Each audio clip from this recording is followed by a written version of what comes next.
Dear students, I welcome you all for a lesson on the differences between formal and informal organizations, and we shall also try to understand what's management and what are the functions of management and what is the leadership and what are the qualities of a leader in this session. మనం ఇంతకు ముందు వ్యవస్థీకరణ అనే దాన్ని organisation అని అంటారు అని నేర్చుకున్నాం.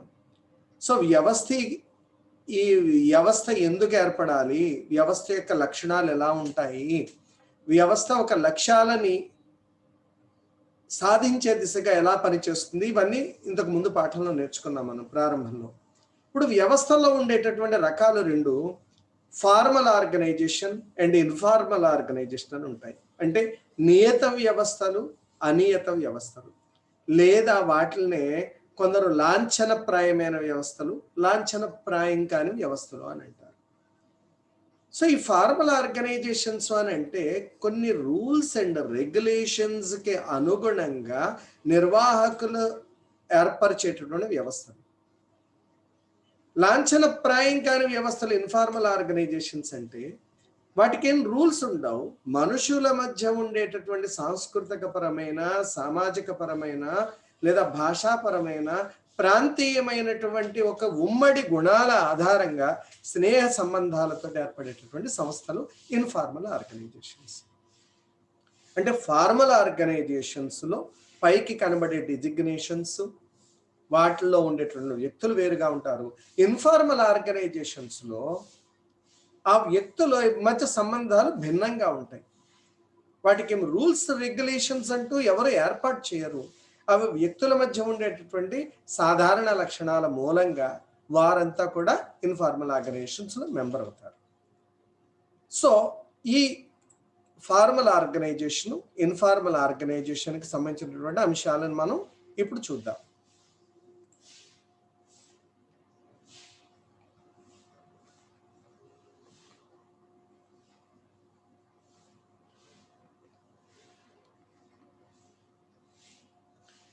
So what is the difference between an informal and formal organization? మనకు తెలుసు, మానవుడు సంఘజీవి అని అంటాం. మానవుడు సంఘజీవి అంటే అతడి మధ్య కేవలం రూల్స్కి అనుగుణమైనటువంటి సంబంధాలే కాకుండా ఇతరమైనటువంటి సంబంధాలు కూడా ఏర్పడుతూ ఉంటాయి. సో ఈ ఫార్మల్ ఆర్గనైజేషన్స్లో ఎలా ఉంటాయి అని అంటే కనుక మనుషుల మధ్య ఉండేటటువంటి సంబంధాలు రూల్స్కి అనుగుణంగా ఉంటాయి, వ్యవస్థ నియమాలకు అనుగుణంగా ఉంటాయి.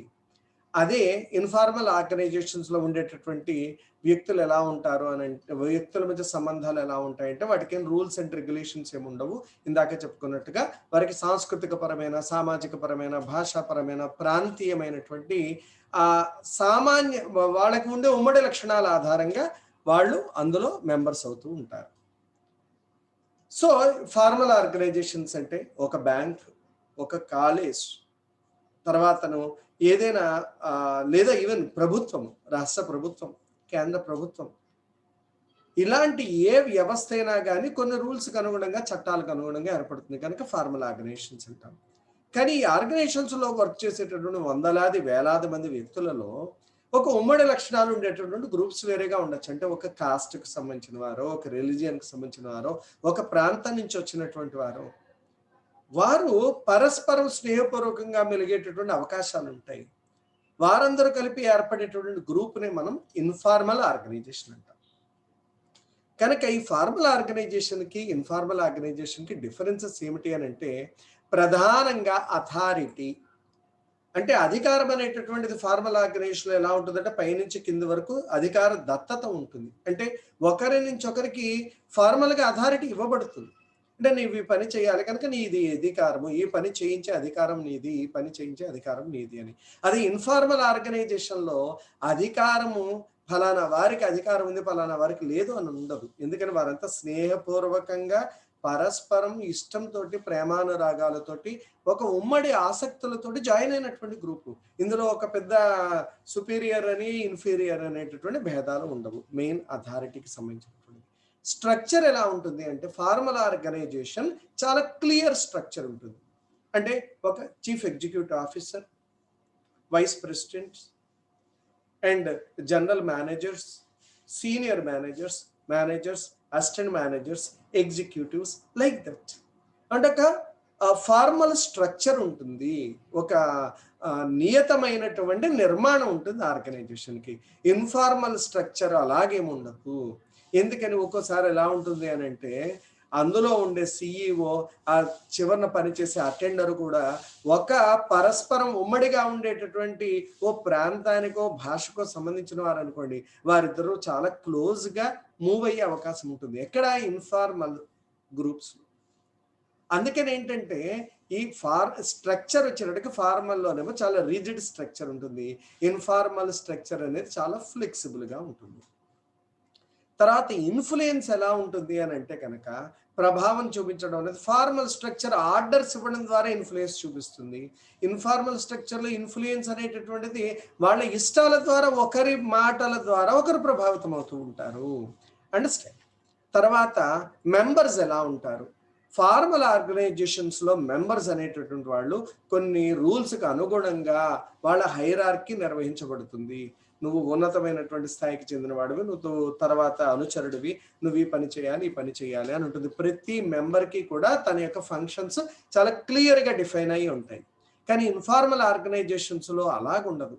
ఎలా ఉంటుందంటే మెంబర్స్లో ఎవరు చురుకుగా ఉన్నారో వారు ఒక్కోసారి ముందుకు వచ్చి మొత్తం ఆ ఇన్ఫార్మల్ గ్రూప్ను నడిపించగలిగే అవకాశం ఉంటుంది. వారు చిన్న ఆర్గనైజేషన్లో చిన్న స్థాయి వ్యక్తి కావచ్చు, కానీ ఇన్ఫార్మల్ ఆర్గనైజేషన్లో చురుకైన పాత్ర తీసుకోవచ్చు. అందుకని ఏంటంటే ఫార్మల్ ఆర్గనైజేషన్ నిర్వహణ అధికారుల చేత కొన్ని నియమాలకు అనుగుణంగా రూపొందించబడుతుంది. ఇన్ఫార్మల్ ఆర్గనైజేషన్ ఏమో వ్యక్తుల మధ్య ఉండే సాంఘిక సంబంధాల మీద ఆధారపడి ఏర్పడుతుంది. ఫార్మల్ ఆర్గనైజేషన్ ప్రధానంగా అధికార ప్రదానం మీద ఆధారపడి ఉంటుంది, అంటే అధికారం ఇవ్వబడి ఉంటుంది. ఇన్ఫార్మల్ ఆర్గనైజేషన్లో ఉమ్మడి ప్రయోజనాలు, వాళ్ళ భాష, సంస్కృతి వీటికి అనుగుణంగా ఏర్పడుతుంది. ఫార్మల్ ఆర్గనైజేషన్ చాలా స్థిరంగాను, ఊహించడానికి అనుగుణంగాను ఉంటుంది, ఊహించడానికి వీలుగా ఉంటుంది. ఇన్ఫార్మల్ ఆర్గనైజేషన్ అలా కాకుండా, స్థిరత్వాన్ని కాకుండా అప్పటికప్పుడు మార్పులు, ఎప్పుడు కూడా మార్పులు చెందుతూ ఉంటుంది. అస్థిరంగా ఉంటుంది, ఊహించడానికి వీలుగా కూడా ఉండదు. తర్వాత ఫార్మల్ ఆర్గనైజేషన్ సంస్థ యొక్క ఉద్యోగాలు, విధుల మీద దృష్టి పెడుతుంది. అంటే ఏ ఉద్యోగి ఏ పని చేయాలి అని చాలా క్లియర్ కట్ స్ట్రక్చర్ ఉంటుంది, డెఫినేషన్ ఉంటుంది. ఇన్ఫార్మల్ ఆర్గనైజేషన్ అలాగేముండదు. ఇందాకే చెప్తున్నాం కదా, ఒక ఆఫీసులో పనిచేసేటటువంటి 1000 మంది ఉద్యోగస్తులు ఉన్నారు. ఆ 1000 మంది ఉద్యోగస్తుల్లో ఒక 100 మంది ఓ ప్రాంతానికి చెందిన వారు అయ్యి ఉండొచ్చు అనుకోండి, ఓ గోదావరి జిల్లా నుంచి వచ్చారు. వారు సరదాగా కలిసి పనిచేస్తున్నారు కనుక, ఒక జిల్లా, ఒక ప్రాంతానికి చెందిన వారు కనుక వారంతా కూడా ఒక గ్రూప్గా ఏర్పడవచ్చు. ఓ కార్తీక మాసంలో వనభోజనాలకు వారంతా కలిపి వెళ్ళొచ్చు. అక్కడ ఎవరు మేనేజర్, ఎవరు అసిస్టెంట్ మేనేజర్, ఎవరు అటెండర్ అనే దానితో సంబంధం ఉండదు. ఇది ఇన్ఫార్మల్ ఆర్గనైజేషన్ యొక్క లక్షణము. అందువల్ల చాలా సభ్యుల దృక్పథాలు, వాళ్ళ యొక్క ఎమోషన్స్ మీద ఆధారపడి ఉంటుంది. అదే సంస్థ ఫార్మల్ ఆర్గనైజేషన్ ఏమో వాళ్ళ ఉద్యోగాలు, విధులను బట్టి చాలా క్లియర్ కట్గా డెఫినేషన్ ఉంటుంది. ఇక ఫార్మల్ ఆర్గనైజేషన్ యొక్క లక్ష్యం ఏంటంటే సంస్థ లక్ష్యాన్ని సాధించడమే ఉమ్మడి లక్ష్యంగా ఉంటుంది. ఇన్ఫార్మల్ ఆర్గనైజేషన్కి ఇవి స్థిరమైన లక్ష్యాలంటూ ఏముండవు. అంటే సరదాగా వాళ్ళ మధ్య ఉండేటటువంటి పరస్పర స్నేహాన్ని వ్యక్తపరచుకోవడం అనేటటువంటిదే ఉంటుంది. అంటే సామాజికంగా తృప్తిని పొందడం, సామాజికంగా సాటిస్ఫాక్షన్ పొందేటట్టుగా సరదాగా వాళ్ళకు ఉండేటటువంటి ఆర్ట్ ఏదైనా ఉంటే పర్ఫామ్ చేసుకోవచ్చును, వాళ్ళు ఇతరుల ముందు డిస్ప్లే చేయొచ్చును, వాళ్ళు డ్యాన్స్ వచ్చో లేకపోతే సింగింగ్ వచ్చో, ఇవన్నీ కూడా ఇన్ఫార్మల్ ఆర్గనైజేషన్స్లో నడుస్తూ ఉంటాయి. అలాగే ఫార్మల్ ఆర్గనైజేషన్లో ప్రతి పని, అలాగే ప్రతి ఆదేశము, ప్రతి నిర్దేశం కూడా లిఖితపూర్వకంగా ఉంటుంది. అంటే రిటెన్ స్ట్రక్చర్ ఉంటుంది. మీరు ఈ పని చేయాలి, మీరు ఈ పని చేయాలి, మీరు ఈ పని చేయాలి అనేటటువంటి డెఫినేషన్స్ అన్ని కూడా రిటెన్గా ఉంటాయి.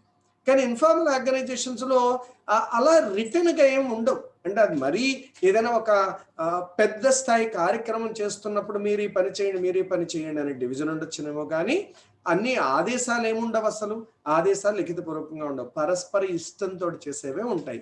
ఇన్ఫార్మల్ ఆర్గనైజేషన్స్లో. తర్వాత ఫార్మల్ ఆర్గనైజేషన్ అధికారపూర్వకంగా ఉంటుంది. అంటే ఫార్మల్ ఆర్గనైజేషన్లో ఒక వ్యక్తి ఏదైనా ఆదేశం ఇచ్చారంటే తప్పనిసరిగా అతను ఒక అధికారాన్ని కలిగి ఉండి ఇస్తున్నారు కనుక మిగిలిన వారంతా పాటించవలసి ఉంటుంది. ఇన్ఫార్మల్ ఆర్గనైజేషన్లో చెప్పాను కదా, ఆదేశాలు ఇవ్వడం ఉండదు కనుక ఇంకొకరు ఆదేశపూర్వకంగా ఏదో చెప్తున్నారన్నా ఇతరులు స్వీకరించకపోవచ్చు.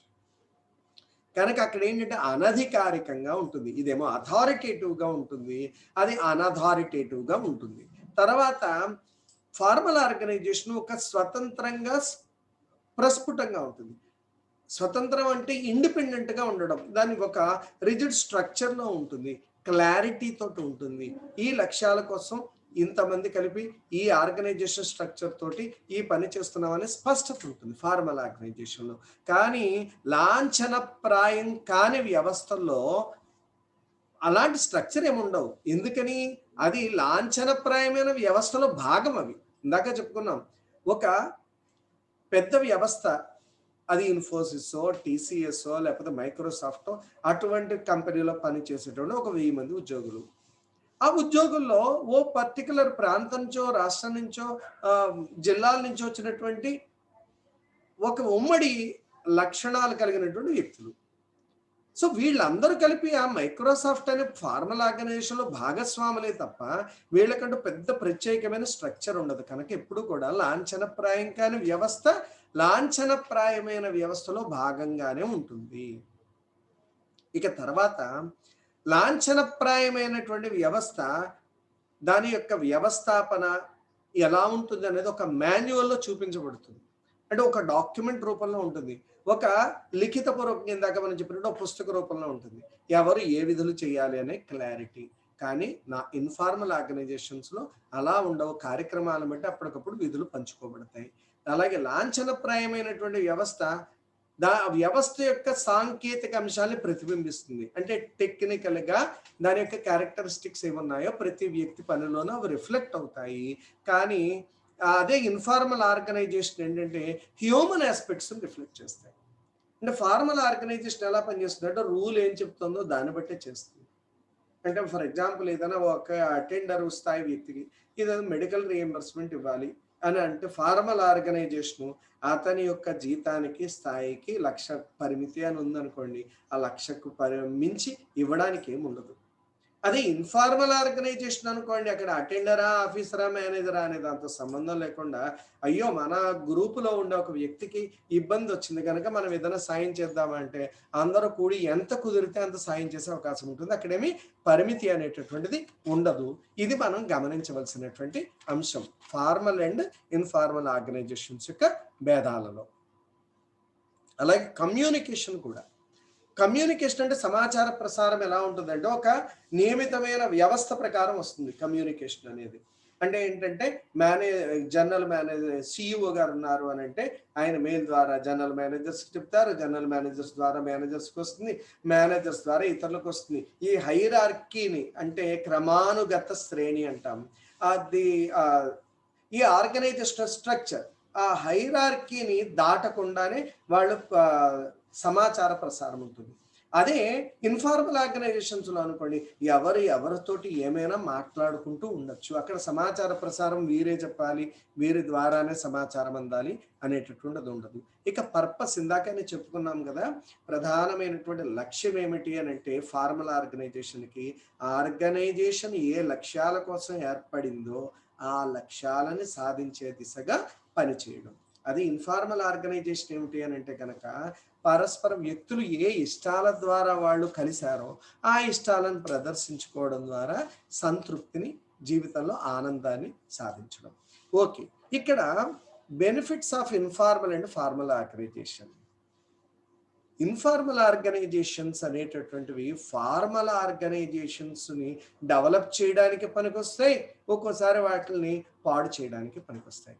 అంటే ఆర్గనైజేషన్లో ఉండేటటువంటి వ్యక్తులందరూ కూడా వ్యక్తిగతంగా కూడా చక్కటి స్నేహ సంబంధాలు కలిగి ఉన్నారనుకోండి, అప్పుడు వాళ్ళంతా కూడా ఆర్గనైజేషన్ లక్ష్యాలని సాధించడానికి మామూలుగా పనిచేసేటప్పుడు కూడా ఫార్మల్ ఆర్గనైజేషన్లో వ్యక్తులుగా పనిచేసేటప్పుడు కూడా ఆనందంగా పనిచేస్తారు. అలా కాకుండా ఫార్మల్ ఆర్గనైజేషన్లో ఒక పర్టికులర్ బృందం ఇన్ఫార్మల్ ఆర్గనైజేషన్ తమ సొంత ప్రయోజనాల కోసం ఏదైనా స్వార్థంతో పనిచేస్తుంది అనుకోండి, ఆ ఆర్గనైజేషన్ లక్ష్యాలు కూడా దెబ్బతినే అవకాశం ఉంటుంది. కనుక ఫార్మల్ ఆర్గనైజేషన్లో మంచి ఉంది, చెడ్డ ఉంది. అలాగే ఇన్ఫార్మల్ ఆర్గనైజేషన్లో మంచి ఉంది, చెడ్డ ఉంది. ఇక మేనేజ్మెంట్ అనేటువంటి కాన్సెప్ట్కి వస్తున్నాం. ఇప్పుడు ఇంతవరకు మనం ఆర్గనైజేషన్ అంటే ఏమిటి, ఆర్గనైజేషన్ ఏ లక్ష్యాల కోసం పనిచేస్తుంది, ఆర్గనైజేషన్ యొక్క ఫీచర్స్ ఏమిటి, ఆర్గనైజేషన్స్ ఎన్ని రకాలు, ఫార్మల్ ఇన్ఫార్మల్ ఆర్గనైజేషన్స్ ఎలా ఉంటాయి, వాటి మధ్య ఉండే భేదాలు అంటే ఇవన్నీ చూసాం. బాగానే ఉంది. ఇప్పుడు ఆర్గనైజేషన్ ఒక వ్యవస్థ ఉంది, వ్యవస్థీకరణ చేయాలి అంటే దాన్ని నిర్వహణ చేయాలి, అంటే నడిపించాలి, పనులు జరిగేటట్టు చూడాలి లక్ష్యాలకు అనుగుణంగా. ఎవరు చేస్తారు అని అంటే ఆ చేసే పనినేమో నిర్వహణ అంటాం, నిర్వహణ చేసేవారిని నిర్వాహకుడు అంటాం. ఇంగ్లీష్లో దాన్నే మేనేజ్మెంట్ అంటాం, మేనేజర్ అంటాం. సో మేనేజ్మెంట్ అంటే ఏమిటి అని అంటే కనుక ప్రాథమికంగా management is an activity concern with guiding human and physical resources such that organisational goals can be achieved. వ్యవస్థ యొక్క లక్ష్యాలను సాధించడానికి వ్యవస్థలో ఉండేటటువంటి మానవ వనరులు, ఆర్థిక వనరులు, ఇతర భౌతికమైన వనరులన్నిటినీ సమన్వయం చేసుకుంటూ నడిపించేటటువంటి ఒక ప్రక్రియే మేనేజ్మెంట్, నిర్వహణ. నిర్వహణ అంటే ఏమిటి అని అంటే కనుక వ్యవస్థలో రిసోర్సెస్ ఉంటాయి, మనుషులు ఉంటారు, సంపద ఉంటుంది, అంటే ఇన్వెస్ట్మెంట్ అమౌంట్ ఉంటుంది, ఫైనాన్షియల్ రిసోర్సెస్ ఉంటాయి, ఇన్ఫ్రాస్ట్రక్చర్ ఉంటుంది, అంటే ఫెసిలిటీస్ ఉంటాయి, పరికరాలు ఉంటాయి. వీటన్నింటినీ కూడా కోఆర్డినేట్ చేసుకుంటూ అల్టిమేట్గా ఆర్గనైజేషన్ గోల్ ఏంటో అది రీచ్ అయ్యేటట్టుగా చేయించే పని, చేసే ప్రాసెస్, దాన్నే మేనేజ్మెంట్ అంటాం. చేయించే వారిని మేనేజర్ అంటాం. సో మేనేజ్మెంట్ యొక్క లక్షణాలు ఎలా ఉంటాయంటే, first management is goal oriented. Management యొక్క ప్రధానమైన లక్షణమే లక్ష్యానికి అనుగుణంగా పనిచేయడం. సో మేనేజర్ ఎందుకంటే లక్ష్యానికి అనుగుణంగా తన అనుచరులను నడిపించడానికి. చాలా simple, goal oriented. Management integrates human, physical and financial resources. ఇందాక చెప్పుకున్నట్టుగా మేనేజ్మెంట్ ఎందుకని అంటే అది ఈ మూడింటిని సమన్వయం చేస్తుంది, మూడింటిని కనెక్ట్ చేస్తుంది. ఎవరంటే హ్యూమన్ రిసోర్సెస్, మానవ వనరులు అంటాం. హ్యూమన్ రిసోర్సెస్ ఉంటారు, ఫైనాన్షియల్ రిసోర్సెస్ ఉంటాయి, అంటే పెట్టుబడులు ఉంటాయి. అలాగే ఫిజికల్ రిసోర్సెస్ అంటే ఏంటంటే ఒక బిల్డింగ్స్ ఉంటాయి, ఇన్ఫ్రాస్ట్రక్చర్ ఉంటుంది, కంప్యూటర్స్ లాంటి ఫెసిలిటీస్ ఉంటాయి, నెట్వర్కింగ్ ఉంటుంది. వీటన్నింటినీ కూడా కలుపుకొని ఆర్గనైజేషన్ లక్ష్యాలను సాధించేటటువంటి పని చేస్తుంది management. Third one, management is continuous. Management అనేటటువంటిది లేదా నిర్వహణ అనేటటువంటిది తాత్కాలికంగా కొద్ది సమయం మాత్రమే ఉండే ప్రక్రియ కాదు, అది నిరంతరం ప్రవహిస్తూ ఉంటుంది. అదొక నిరంతర ప్రక్రియ. అంటే నేను ఈవేళ మేనేజ్మెంట్ చేశాను, రేపు చేయడం అనడానికి ఏముండదు. Once you are a manager, you have to continuously do your management activities. So management లేదా నిర్వహణ అనేది ఒక నిరంతర ప్రక్రియ, అన్ని అంశాలలో సాగుతూనే ఉంటుంది. అది ఒక రోజు అది దాని యొక్క ప్రభావం అధికంగా కనబడచ్చు, ఓ రోజు కనబడకపోవచ్చు, కానీ అల్టిమేట్గా వ్యవస్థ యొక్క లక్ష్యాలని చేరుకోవడానికి ప్రతిరోజు ప్రతి క్షణం మేనేజ్మెంట్ అనేది ఒక ప్రక్రియగా సాగుతూనే ఉంటుంది. తర్వాత management is all pervasive. Management అనగానే ఎంతసేపు మనం ఏదైనా ఒక కార్పొరేట్ కంపెనీస్లో మాత్రమే ఉంటుందా, ప్రభుత్వ సంస్థలో ఉండదా, లేదా చిన్న చిన్న వ్యవస్థలో ఉండదా, చిన్న చిన్న బిజినెస్ ఆర్గనైజేషన్స్లో ఉండదా, లేదా వేరే టెంపుల్స్ లాంటివి ఎండోమెంట్స్ కమిటీస్ ఉంటాయి వాటిల్లో ఉండదా, లేదా కల్చరల్ ఆర్గనైజేషన్స్ ఉండదు అక్కడ ఉండదా అంటే లేదు. నిర్వహణ అనేటటువంటిది విశ్వవ్యాప్తము, ఆల్ పర్వేజివ్. అంటే it is everywhere. It may be profit oriented organisation or it may be non profit organisation. It is a government organization or non-governmental organization, NGO.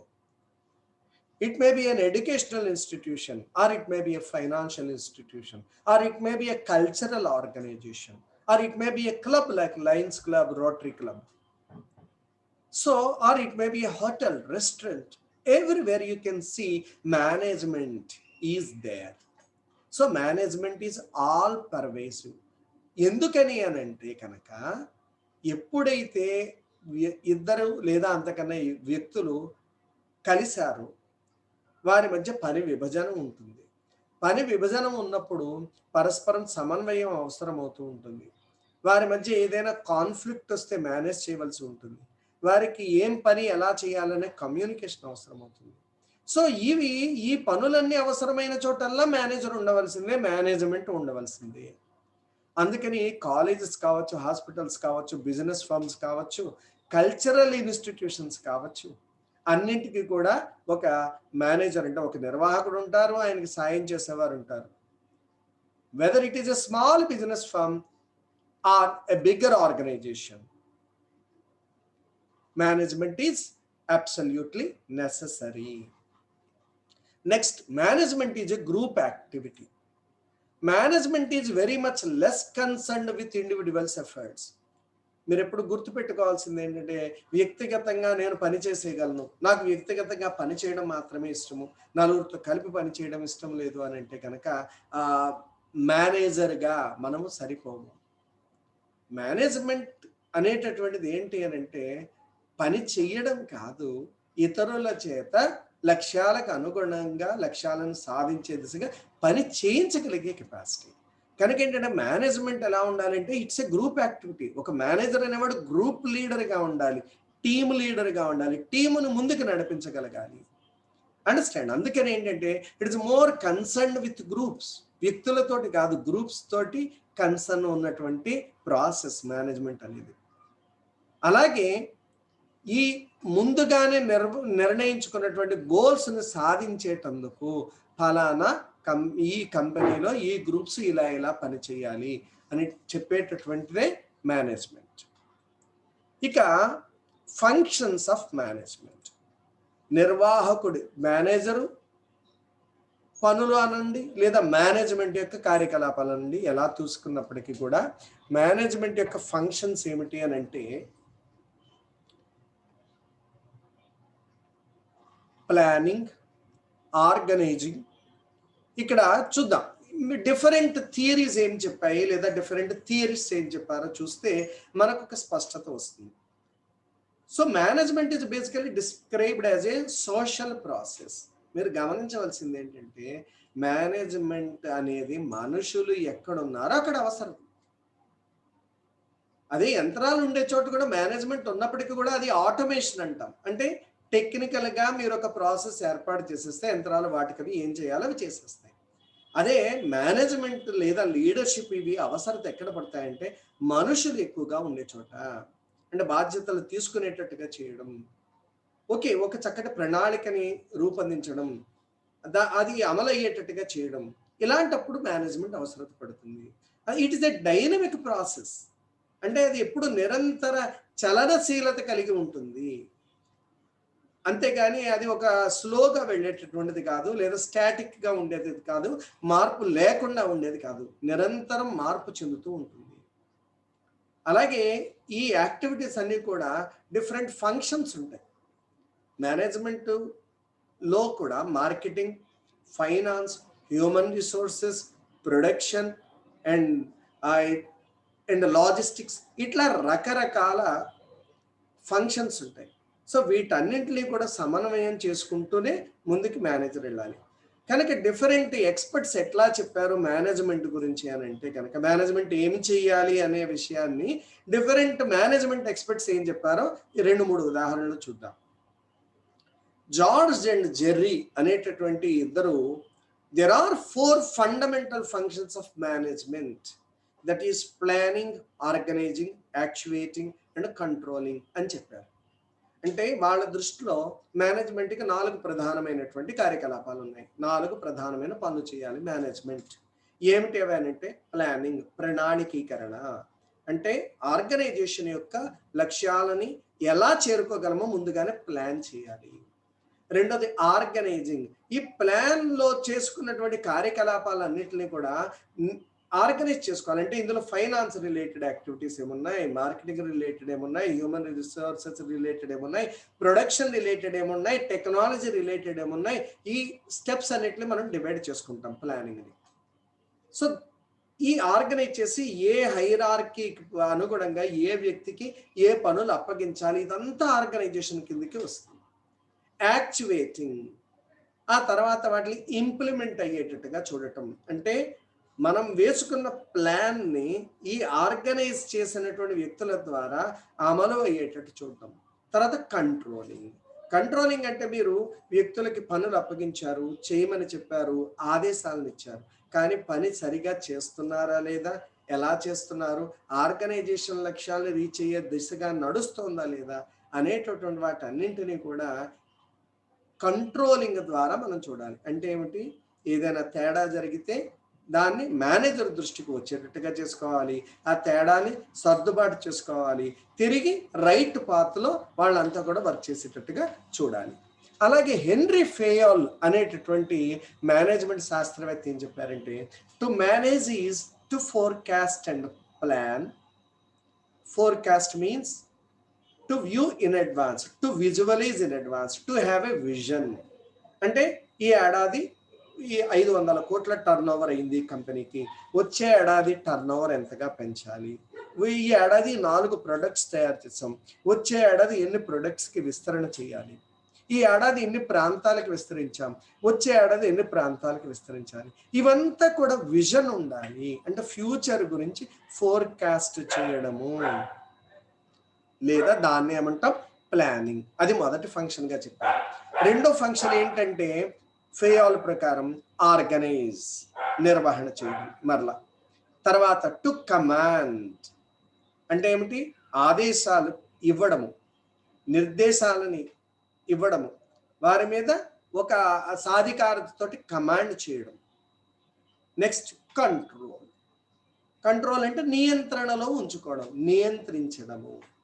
Understand? Fayol ప్రకారం forecasting and planning, organising, commanding and controlling. Luther Gulick అనేటటువంటి మరొక management శాస్త్రవేత్త చెప్పినటువంటి సూత్రాలు చాలా ఈజీగా గుర్తుపెట్టుకోవడానికి అనుగుణంగా ఉంటాయి. అంతేకాదు అవి చాలా కాంప్రహెన్సివ్గా ఉండి మేనేజ్మెంట్లో ఉండేటటువంటి అన్ని ఫంక్షన్స్ని ఎక్కువగా రిఫ్లెక్ట్ చేస్తూ ఉంటాయి. దీన్ని ఫ్రీక్వెంట్గా వాడుతూ ఉంటారు. అబ్రివేషన్గా చెప్తూ ఉంటాం. POSDCORB, POSDCORB, where P stands for planning, ప్రణాళికీకరణ. Next O stands for organizing, నిర్వహణ లేదా వ్యవస్థీకరణ. రెండు టు కమాండ్ అంటే నిర్దేశము, to control planning, organising. S for staffing అంటే దీన్ని ఏమంటారంటే ఉద్యోగ బృంద నిర్వహణ అంటారు, లేదా సిబ్బంది నిర్వహణ అంటాం. స్టాఫింగ్ అంటే రిక్రూట్మెంట్ చేసుకోవడం దగ్గర నుంచి, వాళ్ళ జీతాలు ఇవ్వడం దగ్గర నుంచి, ట్రైనింగ్ అండ్ డెవలప్మెంట్ అందించడం దగ్గర నుంచి, ఏదైనా డిసిప్లినరీ యాక్టివిటీస్ తీసుకుంటే తీసుకోవడము, రిటైర్మెంట్, ఈ ఫంక్షన్స్ అన్నీ కూడా స్టాఫింగ్లోకి వస్తాయి. నెక్స్ట్ D ఫర్ డైరెక్టింగ్ అంటే ఆదేశాలను అందించడము లేదా నిర్దేశాలను చేయడము. CO ఫర్ కోఆర్డినేషన్ అంటే ఏంటంటే సమన్వయం సాధించడం, ఈ వ్యవస్థలో ఉండే విభాగాల మధ్య సమన్వయం సాధించడం. R ఫర్ రిపోర్టింగ్ అంటే ఏమిటి చేయాలి అని అంటే కనుక ఆర్గనైజేషన్లో ఎవరు ఏమి చేస్తున్నారో ఒక డాక్యుమెంటేషన్ ఉండాలి, కింద స్థాయి వారు పై స్థాయికి రిపోర్ట్ చేస్తూ ఉండాలి. రిపోర్టింగ్ అనేది కూడా function. And after R it is budgeting. That means financially managing the things. That means resources allocation. మనకు వస్తున్నటువంటి రిసోర్సెస్ ఏమున్నాయి, ఫైనాన్షియల్ రిసోర్సెస్, ఏ డివిజన్కి ఎట్లా అలొకేట్ చేయాలి, శాలరీస్కి ఎంత ఇవ్వాలి, ఇన్ఫ్రాస్ట్రక్చర్కి ఎంత ఇవ్వాలి, మార్కెటింగ్కి ఎంత ఇవ్వాలి, అడ్వర్టైజ్మెంట్కి ఎంత ఇన్వెస్ట్ చేయాలి, ఇలాంటిదంతటిని బడ్జెటింగ్ అంటారు. So POSDCORB planning, organising, staffing, directing, coordination, reporting and budgeting, ఇవన్నింటినీ కలిపి లూథర్ గల్లిక్ చెప్పినటువంటి మేనేజరియల్ ఫంక్షన్స్గా మనం చెప్పుకుంటాం, మేనేజ్మెంట్ ఫంక్షన్స్గా. తర్వాత కూంజ్ అండ్ ఓడోనెల్ అనేటటువంటి వ్యక్తులు ఒక 5 అంశాలలో వీటన్నింటినీ కూడా సమన్వయం చేశారు. Planning, organising, staffing, directing and controlling అంటే వీటి కిందకే అన్నీ వస్తాయని కూంజ్ ఓడర్నల్ చెప్పారు. వీటిని ఇప్పుడు planning, organising, staffing, directing, controlling మీరు గమనించినట్టయితే ఇది ఎప్పుడు నిరంతరం కొనసాగే ప్రక్రియ. మేనేజ్మెంట్ మనం చెప్పుకున్నాం. పైగా ఒక విభాగానికి ఇంకో విభాగానికి కూడా పరస్పర సంబంధం ఉంటుంది. సో ప్లాన్ చేస్తాం, ఆర్గనైజ్ చేస్తాం, దానికి తగినట్టుగానేమో స్టాఫ్ని రిక్రూట్ చేసుకుంటాం, వాళ్ళ బాగోగులు చూస్తాం, తర్వాత వాళ్ళ మీద డైరెక్షన్స్ ఇస్తాం, కంట్రోల్ చేస్తూ ఉంటాం. ఎక్కడైనా లోపం వచ్చింది అని అంటే కనుక మరలా ప్రణాళికల్లో మార్పులు చేసుకుంటాం. అంటే మళ్ళా ప్లానింగ్ తిరిగి చేసుకుంటాం. సో ఇక్కడ మనం గమనిస్తే ప్లానింగ్ ఆల్రెడీ ఇందాక మనము నిర్వహించుకున్నాం. Planning is a decision in advance what to do, when to do and how to do. ప్రణాళిక అంటే ఏమీ లేదు, కాలేజీలో ఉండే టైం టేబుల్ లాంటిది. ఏమి చేయాలి, ఎప్పుడు చేయాలి, ఎలా చేయాలి. ఇది వ్యక్తిగత జీవితంలో కూడా ప్లానింగ్ అవసరమే. ఏం చేయాలి, ఎలా చేయాలి, ఎప్పుడు చేయాలి. సో ఈ అంశాన్ని కలగలిపి ఒక కంపెనీ లేదా ఆర్గనైజేషన్ తన భవిష్యత్తు ప్రణాళికను ముందే తయారు చేసుకుంటుంది. అది ప్లానింగ్ కిందకి వస్తుంది. ఇక ఆర్గనైజింగ్ అంటే దాంట్లో ఆర్గనైజింగ్ యొక్క ఫంక్షన్స్ ముందే మనం చెప్పుకున్నాం. అసలు ఆర్గనైజేషన్ ఏమి చేయాలి, యాక్టివిటీస్ని ఐడెంటిఫై చేయడం, classification of grouping of activities. ఈ యాక్టివిటీస్ అన్నింటిని కూడా గ్రూప్ వైజ్గా డివైడ్ చేయడం. అంటే financial activities, marketing activities, human resources activities, production related activities, technological activities like that. తర్వాత classification of grouping of activities, assignment of duties. ఎవరికి ఏ పనులు అప్పగించాలి, ఆ పనులు అయ్యేటట్టుగా వారి ద్వారా చూడటం. Delegation of authority and creation of responsibility. అధికారం ఇవ్వడము, బాధ్యతతో లింక్ పెట్టడము. అంటే అధికారము ఉంటుంది, బాధ్యత ఉంటుంది, అథారిటీ ఉండాలి. డెలిగేషన్ ఆఫ్ అథారిటీ అంటే ఒక ఆర్గనైజేషన్లో సిఇఓ ఒక్కడు అథారిటీ పెట్టుకొని నా కింద ఉండే మేనేజర్లు మటుకు బాధ్యత వహించాలి, పని చేయాలంటే కుదరదు. బాధ్యత వహించవలసిన వ్యక్తికి అధికారం కూడా ఇవ్వాలి. అప్పుడు వారి కింద ఉండే వారి మీద అధికారం చెలాయించడం ద్వారా పని చేయించగలుగుతారు. అందుకని ఈ రెండు పరస్పరం ఒకదాని మీద ఒకటి డిపెండ్ అయి ఉంటాయి. అధికారం లేనటువంటి రెస్పాన్సిబిలిటీ అంటే బాధ్యత ఇచ్చినప్పటికీ అది వృధా. ఎందుకని బాధ్యత అంటే భారంగా ఉంటుంది తప్ప అతడు ఏ అధికారాన్ని నిర్వహించలేడు, ఏ అధికారాన్ని ఎవరి మీద చూపించలేడు. అలాంటప్పుడు ఎవరు ఏ పని చెప్పినా చెయ్యరు. అలాగని బాధ్యత లేని అధికారం అనుకోండి, అది నియంతృత్వానికి దారితీస్తుంది. ఏ బాధ్యత ఉండదు, వాడికి అథారిటీ మాత్రం ఉంటుంది. అన్ని డిసిప్లినరీ యాక్షన్ తీసుకుంటానంటాడు, సస్పెండ్ చేస్తానంటాడు, డిస్మిస్ చేస్తానంటాడు. అంటే బాధ్యత లేదు, ఊరికి అథారిటీని మటుకు చూపిస్తారు. అందుకని అథారిటీ ఉన్న చోట వాళ్ళకి బాధ్యత ఉండాలి. బాధ్యత అప్పగించిన వ్యక్తికి అధికారాన్ని ఇవ్వాలి. ఈ రెండు కూడా పరస్పరం కలిసి వెళుతూ ఉంటాయి, గుర్తుపెట్టుకోవాలి మనం. తర్వాత coordinating authority and responsibility relationships. అంటే ఈ అథారిటీని, రెస్పాన్సిబిలిటీని, తర్వాత వాటి మధ్య ఉండే సంబంధాలని అన్నిటిని కోఆర్డినేట్ చేసుకుంటూ ఉండాలి. ఇదంతా కూడా ఆర్గనైజింగ్ కిందకే వస్తుంది. నెక్స్ట్ స్టాఫింగ్ అంటే ఇందాక చెప్పామైనా మరొకసారి చెప్పుకుందాం. మ్యాన్ పవర్ ప్లానింగ్ అంటే మనం ఒక ఆర్గనైజేషన్ని ఎక్స్పాండ్ చేద్దాం అనుకుంటున్నాం లేదా విస్తరింప చేద్దాం అనుకుంటున్నాం. అలాంటప్పుడు మనకి ఎంతమంది స్టాఫ్ కావాలి, ఎటువంటి క్వాలిఫికేషన్స్ ఉన్నవాళ్ళు కావాలి, ఎటువంటి ఎక్స్పీరియన్స్ ఉన్నవాళ్ళు కావాలి, ఇలాంటి వాటిని మనం ఏమంటామని అంటే కనుక దాన్నే మ్యాన్ పవర్ ప్లానింగ్ అని అంటాం. తర్వాత రిక్రూట్మెంట్ అంటే ప్లానింగ్ చేసుకున్నాం, మనకి ఇంతమంది జనరల్ మేనేజర్స్ కావాలి, ఇంతమంది మేనేజర్స్ కావాలి, ఇంతమంది ఎగ్జిక్యూటివ్స్ కావాలి, నెంబర్ వారీగా ప్లాన్ చేసుకున్నాం. ఈ ప్లాన్ చేసుకున్న తర్వాత అడ్వర్టైజ్మెంట్ ఇస్తాం మనం. మాకు ఈ క్వాలిఫికేషన్స్, ఈ ఎంత ఎక్స్పీరియన్స్ ఉన్న వ్యక్తులు కావాలి, దాన్ని ఏమంటాం మనం రిక్రూట్మెంట్ అంటాం. రిక్రూట్మెంట్ అంటే అడ్వర్టైజ్మెంట్ ఇవ్వడం, అప్లికేషన్స్ రిసీవ్ చేసుకోవడం. తర్వాత సెలెక్షన్, వచ్చిన వాళ్ళలో సూటబుల్ పర్సన్ ఎవరు సెలెక్ట్ చేసుకుంటాం. ప్లేస్మెంట్, వాళ్ళకి ఆర్డర్స్ ఇవ్వడం, వాళ్ళు ఆ ఉద్యోగంలో జాయిన్ అయ్యేటటువంటి ఫైనల్ ప్రాసెస్ చేయడం.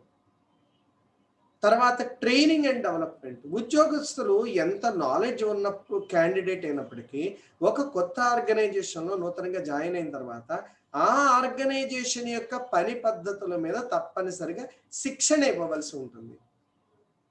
అందుకని వీటిని ఏమంటామంటే శిక్షణ అభివృద్ధి కార్యక్రమాలు అంటాం.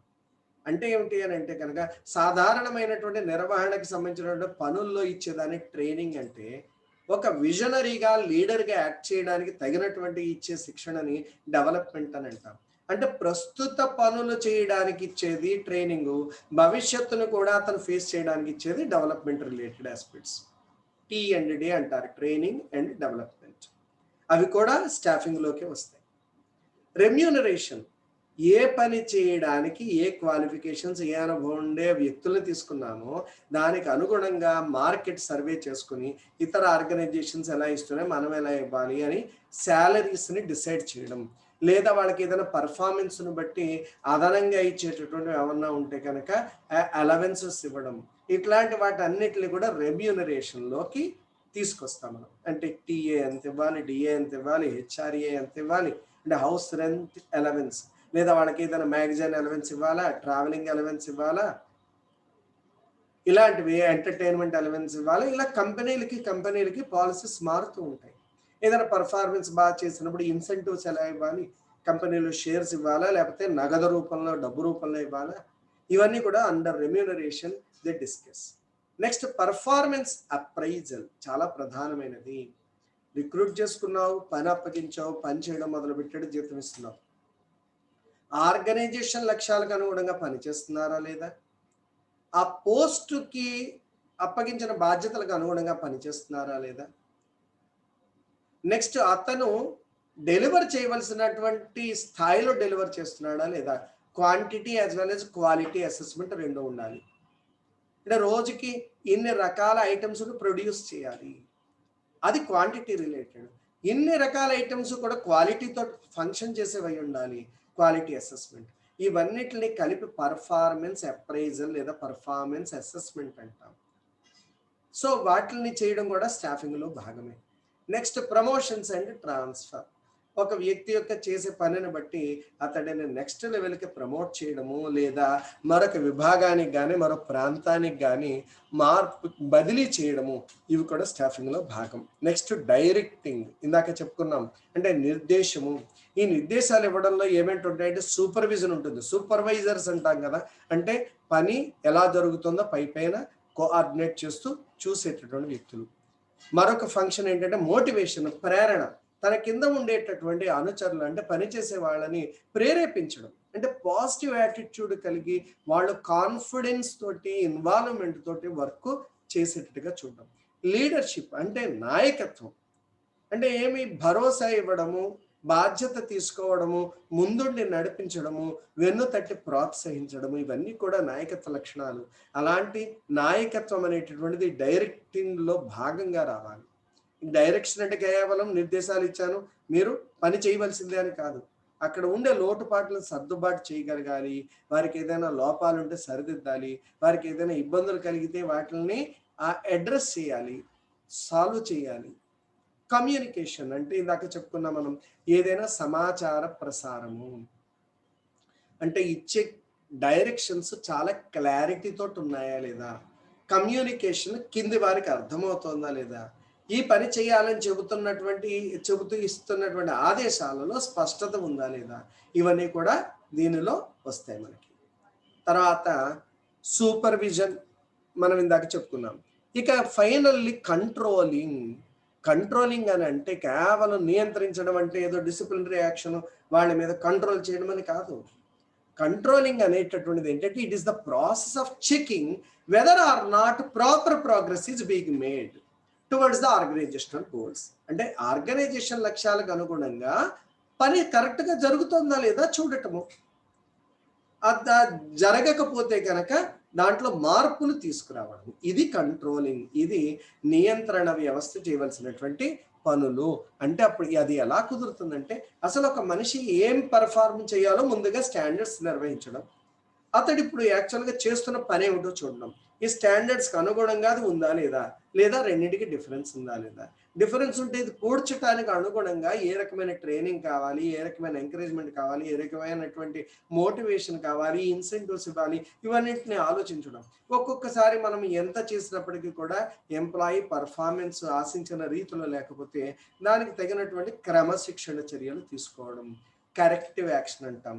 ఇవన్నీ కూడా ఈ నిర్వహణలో భాగంగా ఉంటాయి. సో తరువాత మనము లీడర్షిప్ గురించి నెక్స్ట్ లెసన్లో చెప్పుకుందాం. Thank you very much.